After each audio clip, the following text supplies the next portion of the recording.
Hello friends, welcome to Savage Point. Now உங்கள் A Square. So finally கல்கி 2898 AD படம் வந்துருச்சு. ஸோ நம்ம பார்த்துட்டு வந்துட்டோம். படம் பார்த்துட்டு வந்த ஹீட்டோட அப்படியே ரிவ்யூவும் பேசலாம் அப்படின்னு சொல்லிட்டு உட்காந்தாச்சு. இந்த ஒரு ரிவ்யூவில் நம்ம வந்து ஒரு நான் ஸ்பாய்லர் ரிவ்யூவாக தான் இது இருக்க போது. இதில் எந்த விதமான ஒரு முக்கியமான விஷயத்தையும் நம்ம வந்து ஸ்பாயில் பண்ண போகிறது இல்லை. ஏன்னா இந்த படத்தோட கதைகள் என்ன அப்படின்றது நமக்கு வந்து தோராயமாக 2 ட்ரெய்லரை பார்க்கும்போதே நமக்கு தெரிஞ்சிருக்கும். ஏன்னா மித்திக்கல் பேஸ்டு ஸ்டோரிஸ்லாம் வந்து பார்த்தீங்கன்னா அதில் மிக்ஸ் ஆகிருக்கு. அப்போ இதில் வந்து இன்ட்ரெஸ்டிங்கான விஷயங்கள் எதுவும் இல்லையா, நமக்கு ஆல்ரெடி தெரிஞ்சதா தான் அப்படின்னு கேட்டிங்கன்னா இல்லை. இதில் வந்து சர்ப்ரைசிங்கான எலமெண்ட்ஸும் நிறையா இருக்குது. பட் அதை சொல்லிவிட்டு அது வந்து ஒரு மிகப்பெரிய ஸ்பாய்லராக இருக்கும். அதனால் ஓவராலாக இந்த படம் எப்படி இருந்தது, எப்பேற்பட்ட எக்ஸ்பீரியன்ஸை கொடுத்துச்சு, இந்த படத்தை நீங்கள் எதுக்காக பார்க்கணும் அப்படின்றதெல்லாம் இன்றைக்கி இந்த வீடியோவில் பார்த்துடலாம். இது தாண்டி கல்கி படத்தை நான் பார்த்துட்டேன் ப்ரோ அப்படின்னு சொல்லிட்டு ஆல்ரெடி பார்த்த ஃபேன்ஸ் யாராக இருக்கீங்கன்னா மறக்காமல் கீழே கமெண்ட் செக்ஷனில் உங்களோட தாட்ஸ் அண்ட் வியூஸை வந்து கமெண்ட் பண்ணுங்கள். சரி, ஓகே ஃப்ரெண்ட்ஸ், இந்த வீடியோவை ஸ்கிப் பண்ணாமல் ஃபுல்லாக பாருங்கள். வாங்க நம்ம வீடியோக்குள்ளே போகலாம்.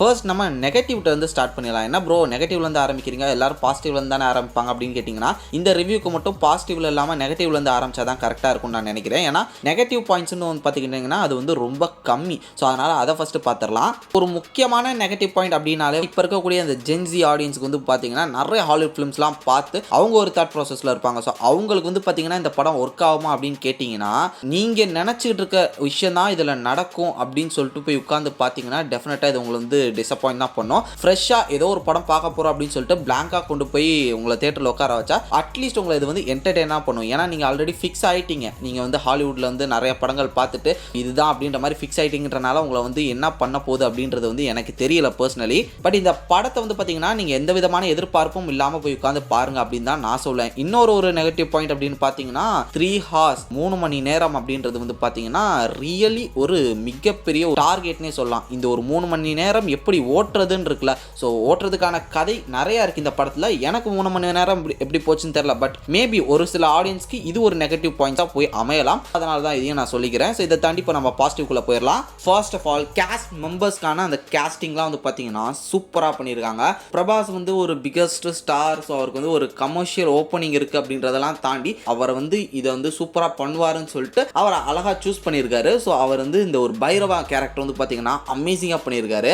அவரோட அந்த ஒரு ஆட்டிடியூட் எல்லாமே வந்து பார்த்தீங்கன்னா அமேசிங்காக இருந்தது. எந்த விதமான குறையும் நம்மளால சொல்ல முடியல அவரோட ஆக்டிங்கில். சேம் அதே மாதிரி தான் அமிதாப் பச்சன் அந்த ஒரு கேரக்டரையும் வந்து பார்த்தீங்கன்னா செதுக்கி இருக்காங்க. ஸோ அது வந்து ஒரு மித்திக்கல் கேரக்டர் தான். பட் அதை வந்து இந்த டேரக்டர் எந்த அளவு அவரோட கேரக்டராக மாற்றுறாரு, அவரோட ரைட்டிங்கில் அது எப்படி வந்து பார்த்தீங்கன்னா விஷுவலி சரி அவரோட அந்த ஒரு ஸ்டோரி ஆர்க்கையும் சரி ப்ரொஜெக்ட் பண்ணுறாரு அப்படின்றது இருக்குல்ல, அமேசிங், ஹேட்ஸ் ஆஃப். ஸோ அதுலேயும் முக்கியமாக அமிதாப் பச்சன் சார் வந்து பார்த்தீங்கன்னா பாராட்டி ஆகணும். 81 வயசில் வந்து பார்த்தீங்கன்னா சூப்பர்பான ஒரு ரோல் படத்தில் அவங்க ஃபுல்லாகவே வராரு. ஸோ ஒரு முக்கியமான ரோல் தான். அதனால் ஒரு பயங்கரமான ரோலை பயங்கரமான ஆள்கிட்ட கொடுத்துருக்காங்க. சூப்பராக பண்ணியிருக்காரு.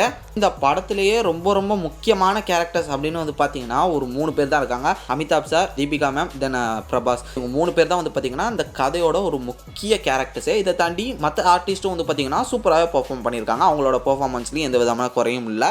தென் முக்கியமாக உலக நாயகன் கமல்ஹாசன் சார், அவரை எப்படி சூஸ் பண்ணாரு அப்படின்றது வந்து ஸ்டில் எனக்கு புரியலை. இவரால் தான் அது முடியுன்றது அவருக்கே தெரிஞ்சிருச்சுன்னு நினைக்கிறேன். ஒரு ப்ராப்பரான கேஸ்டிங் அதை வந்து புல் ஆஃப் பண்ணியிருக்காரு கமல் சார். அவரோட லுக்கை பார்க்கும்போதே வந்து பார்த்தீங்கன்னா தெரியுது இது வந்து பாதி சிஜி பாதி வந்து ப்ராசஸிங் மேக்கப் இதெல்லாம் போட்டிருக்காங்கன்னா, பட் அதுலேயும் வந்து பார்த்தீங்கன்னா ஆக்டிங்கை கொண்டு வராரு. அமேசிங்கான ஒரு கேஸ்ட். மொத்தமாக ஓவராலே வந்து பார்த்தீங்கன்னா ஒரு சூப்பரான ஒரு கேஸ்டிங் டீம். தென் விஷுவலில் வந்து பார்த்தீங்கன்னா குறையே சொல்ல முடியாது. டெஃபினெட்லி இது வந்து பயங்கரமான ஒரு விஷுவல் எஃபெக்ட்ஸ் வந்து நமக்கு வந்து அவங்க ப்ரொஜெக்ட் பண்ணியிருக்காங்க.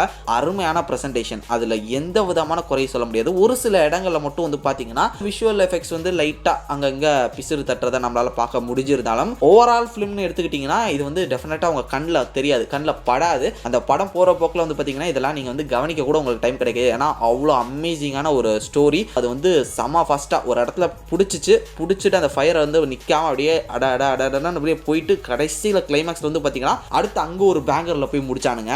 அதனால் ஒரு ஆடியன்ஸாக நீங்கள் உட்காந்துட்டீங்க அப்படின்னும் போது இந்த படத்தில் இருக்கக்கூடிய பல இந்த மாதிரியான ஒரு சில மிஸ்டேக்ஸ்லாம் வந்து பார்த்தீங்கன்னா நீங்கள் நோட்டீஸ் பண்ண கூட உங்களுக்கு டைம் கிடைக்காது. அதனால் அமேசிங்கான ஒரு விஷுவல். தென் இந்த ஒரு ஃபிலிம் வந்து பார்த்தீங்கன்னா டெக்னிக்கலியும் அமேசிங்காக இருக்குது. கேமரா ஒர்க்ஸ், டிஐயிங் எல்லாமே சூப்பராக பண்ணியிருக்காங்க.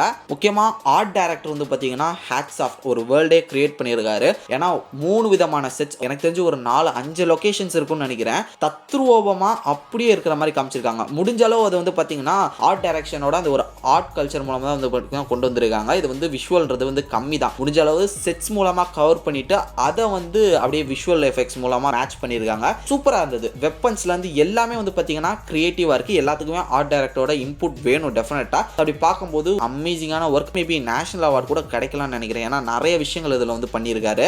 தென் ஃபைனலாக சந்தோஷ் நாராயணன் மியூசிக் டைரக்டர். சந்தோஷ் நாராயணன் சாரோட சாங்ஸ்லாம் நான் நிறைய கேட்டிருக்கேன். பட் இந்த கல்கிக்கு அவரோட அந்த ஒரு மியூசிக் பிஜிஎம்ஸ்லாம் வந்து பார்த்தீங்கன்னா உண்மையிலே அமேசிங்காக இருக்குது. ஒரு சில பிஜிஎம்ஸ்லாம் வந்து பார்த்தீங்கன்னா ஒரு மாதிரி கூஸ் பம்ஸே கிளப்பிச்சு. அந்த ஒரு படம் போகிற சீனில் அந்த சீக்வன்ஸே வந்து பார்த்தீங்கன்னா வேற மாதிரி எலிவேட் பண்ணிச்சு. முக்கியமாக கிளைமேக்ஸ்க்கு முன்னாடி வரக்கூடிய சீக்வன்ஸ்லாம் வந்து பார்த்தீங்கன்னா எமோஷனலாகவும் சரி சூப்பராக கனெக்ட் ஆகி நமக்கு ஒரு கூஸ் பம் மொமெண்ட்ஸை கிரியேட் பண்ணிச்சு. இப்படி ஓவராலாக இந்த படம் வந்து பார்த்தீங்கன்னா அமேசிங்கான ஒரு ஃபிலிமாக வந்திருக்கு. என்னோட பாயிண்ட் ஆஃப் வியூவில் சொல்கிறேன். ஸோ உங்களுக்கு வந்து எப்படி பாயிண்ட் ஆஃப் வியூ அப்படின்றது எனக்கு தெரியல.